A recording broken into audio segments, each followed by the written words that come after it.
Assalamualaikum warahmatullahi wabarakatuh. Perkenalkan, nama saya Agnes Manisa Algoja dengan NIM 21060123, jurusan Ilmu Ekonomi Fakultas Ekonomi.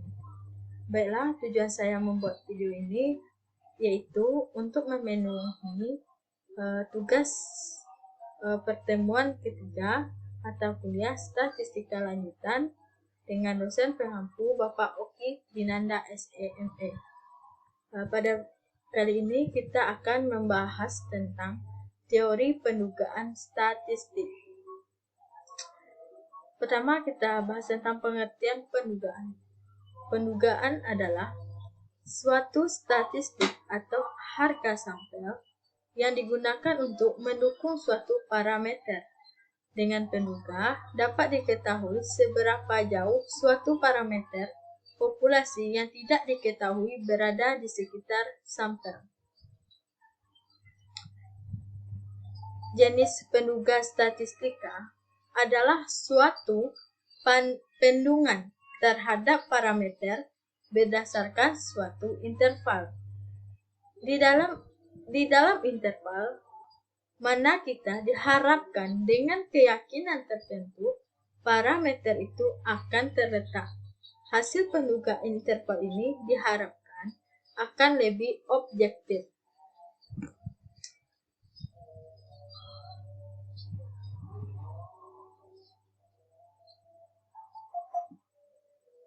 Selanjutnya, bagian 3 statistik induktif terdapat metode dan distribusi sampling, teori pendugaan statistik, pengujian hipotesis sampel besar, pengujian hipotesis sampel kecil, analisis regresi dan korelasi linear, analisis regresi dan korelasi berganda, konsep dasar persamaan simulasi.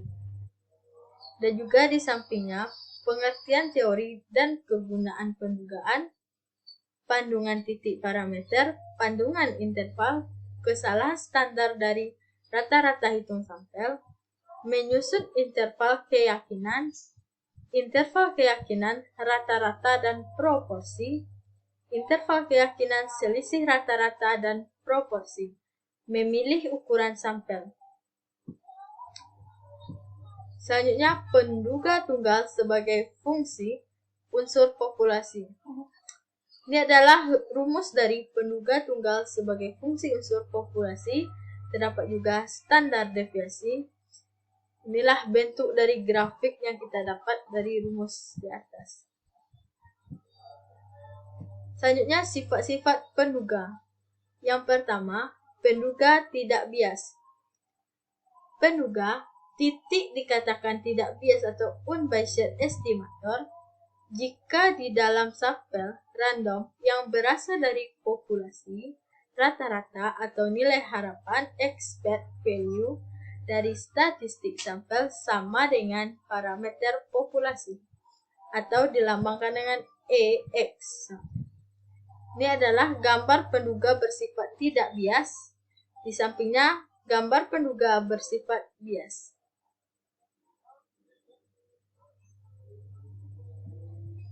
Sifat-sifat penduga selanjutnya yaitu penduga efisien. Penduga yang efisien atau efficient estimator adalah penduga yang tidak bias dan mempunyai varians terkecil dari penduga-penduga lainnya.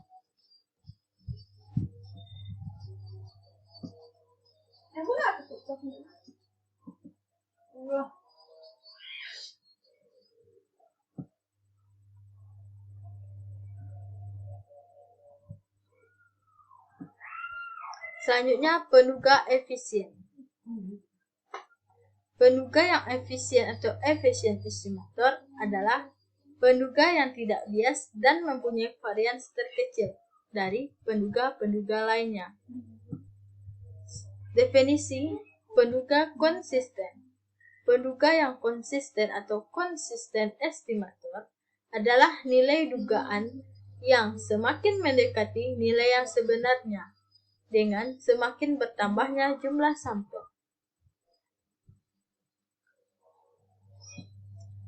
Selanjutnya, statistik induktif. Inilah spotlight dari statistik induktif.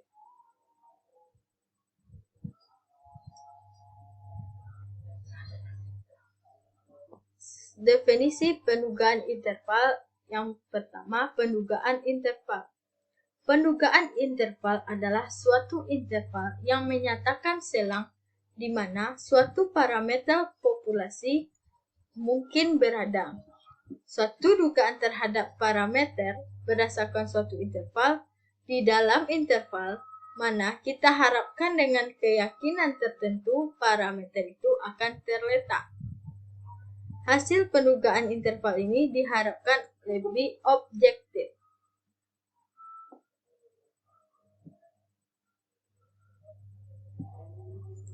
Rumus interval pendugaan. Dapat kita lihat rumus pendugaan interval, di mana ini adalah penjelasan. S adalah statistik yang merupakan penduga parameter populasi. B, parameter populasi yang tidak diketahui. SX, standar deviasi distribusi sampel statistik. Z, suatu nilai yang ditentukan oleh probabilitas yang berhubungan dengan pendugaan interval. Nilai Z diperoleh dari tabel luas di bawah kurva normal. C, probabilitas atau tingkat keyakinan yang dalam praktik sudah ditentukan dahulu. S kurang ZSX, nilai batas bawah keyakinan. S tambah ZSX, nilai batas atas keyakinan. Contoh menentukan jumlah sampel setiap stratum. Inilah grafiknya. Pada gambar, terlihat untuk interval keyakinan 95% berhubungan dengan nilai Z antara 1,96 sampai 1,96. Ini dapat diartikan juga bahwa 95% dari rata-rata hitung sampel X akan terletak di dalam lebih kurang 1,96 kali standar deviasi. Sedangkan untuk keyakinan 99%, maka rata-rata hitungnya juga akan terletak di dalam lebih kurang 2,58 kali standar deviasinya. Interval keyakinan juga dapat dituliskan untuk C sama dengan 0,95 adalah U alfa tambah 1,96 dan untuk C sama dengan 0,99 adalah lebih kurang 2,58X. Contoh menentukan jumlah sampel setiap stratum. Luas kurva adalah 1 dan simetris yaitu kanan dan kiri luasnya sama yaitu 0,5, nilai C sama dengan 0,95. Apabila dibagi menjadi dua bagian simetris, maka menjadi 0,4750 yang diperoleh dari 0,95/2. Apabila digunakan tabel luas di bawah kurva normal untuk probabilitas 0,4750, maka akan diperoleh nilai Z sebesar 1,96. Begitu juga untuk C sama dengan 0,99, maka probabilitasnya adalah 0,99/2 sama dengan 0,4950. Nilai probabilitas ini terhubung dengan nilai Z sama dengan 2,58. Setelah menemukan nilai Z dan standar deviasinya, maka dibuat interval keyakinan dengan mudah. Misalnya untuk C sama dengan 0,95 adalah P min 1,96 kecil dari UP besar tambah 1,96 sama dengan 0,95. Sedang untuk C sama dengan 0,99 adalah P X kurang 2,582 UP X 2,58 sama dengan 0,99. Selanjutnya, contoh menentukan jumlah sampel setiap stratum. X sama dengan min 1,96 SX, X sama dengan 1,96 SX. Ini adalah interval 1 mengandung alfa. Pada gambar di atas, terlihat bahwa internal 1 dengan rata-rata X internal 95 dengan rata-rata X95 mengandung nilai parameternya, yaitu dan hanya X96 sampai X10 atau 5%. Interval saja yang tidak dari statistik mengandung U. Jadi, interval keyakinan C sama dengan 95 dapat diartikan bahwa sebanyak 95% interval dari statistik X mengandung nilai parameter aslinya, yaitu U, dan hanya 5% interval saja yang tidak mengandung parameternya.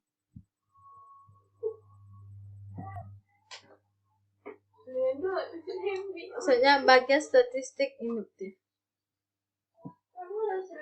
Kesalahan standar dari rata-rata hitung sampel. Kesalahan standar dari rata-rata hitung sampel adalah standar deviasi distribusi sampel dari rata-rata hitung sampel. Kesalahan standar dari rata-rata hitung dihitung dengan rumus sebagai berikut.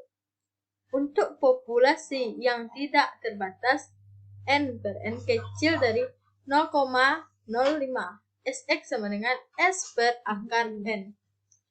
Untuk populasi yang terbatas dan N per N besar dari 0,05, yaitu SX sama dengan S per akar N dikali akar dari N kurang per N kurang 1. Di mana ini adalah standar deviasi populasi, SX standar error atau kesalahan standar dari rata-rata hitung sampel, N jumlah dan ukuran sampel, N besar jumlah atau ukuran populasi. Contoh interval keyakinan rata-rata hitung.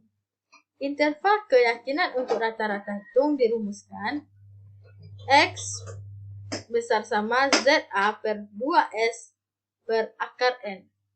Untuk populasi yang terbatas, faktor koreksi menjadi akar N kurang N per N kurang 1.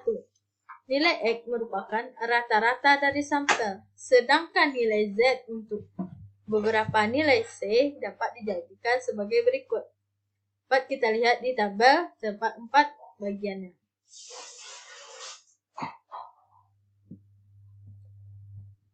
Selanjutnya, berdasarkan pada nilai Z dan diasumsikan bahwa N besar dari 30, maka dapat disusun interval beberapa keyakinan sebagai berikut. Terdapat 6 interval keyakinan, yaitu dengan angka 99%. Dapat kita lihat di layar, ini interval keyakinan. Interval keyakinan tersebut dapat juga digambarkan sebagai berikut.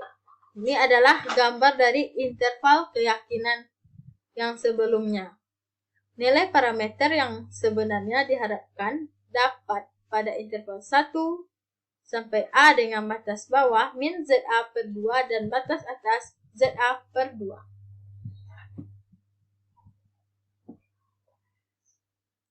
Skema proses interval keyakinan. Mulai dari identifikasi masalah, berlanjut menentukan sampel N dan nilai rata-rata X dibagi menjadi 3, populasi tidak terbatas X tambah ZA per 2S per akar N. Menentukan keyakinan C atau A sama dengan 1 kurang C dan nilai Z. Populasi terbatas X lebih kurang ZA per 2S per N kurang 1.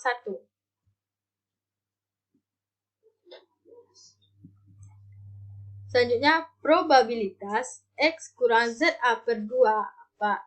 U besar dari ini. Ini adalah rumus dari probabilitas. Dapat kita lihat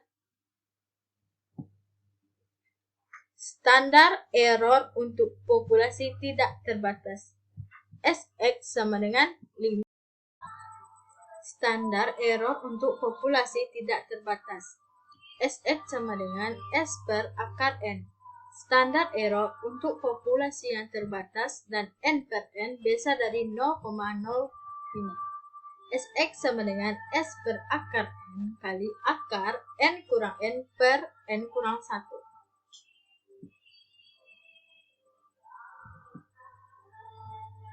Distribusi sampling mendekati normal dan standar deviasi populasi tidak diketahui. Ini adalah rumus dari distribusi sampling mendekati normal dan standar deviasi populasi tidak diketahui.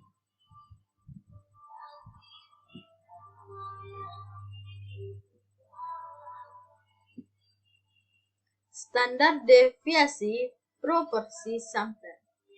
Untuk populasi yang tidak terbatas, SP sama dengan akar P1 kurang P per N kurang 1 dikali akar N kurang N per N kurang 1.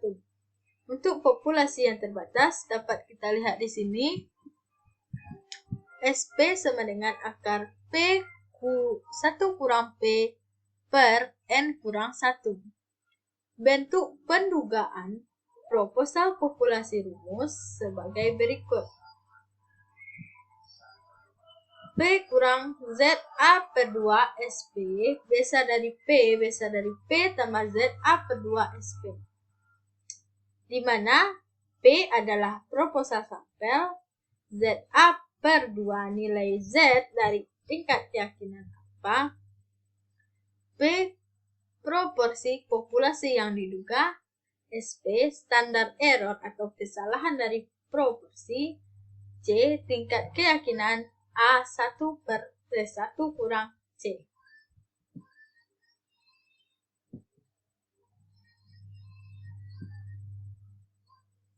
Interval keyakinan untuk selisih rata-rata.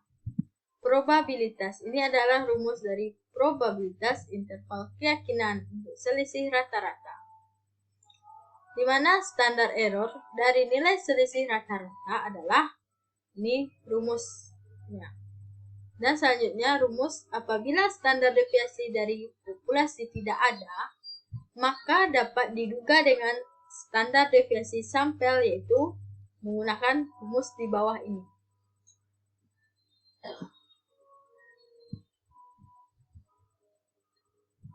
Interval keyakinan untuk selisih proporsi. Probabilitas ini adalah rumus dari probabilitas, di mana standar error dari nilai selisih proporsi adalah S P1 kurang P2 sama dengan akar P1 1 kurang P1 tutup kurung per N1 kurang 1 tambah P2 1 kurang P2 per N2 kurang 1, di mana P1 kurang P2 proporsi sampel dari dua populasi. SP1 kurang SP1 standar error selisih proporsi dari dua populasi. N1 kurang N2 jumlah sampel ketika populasi.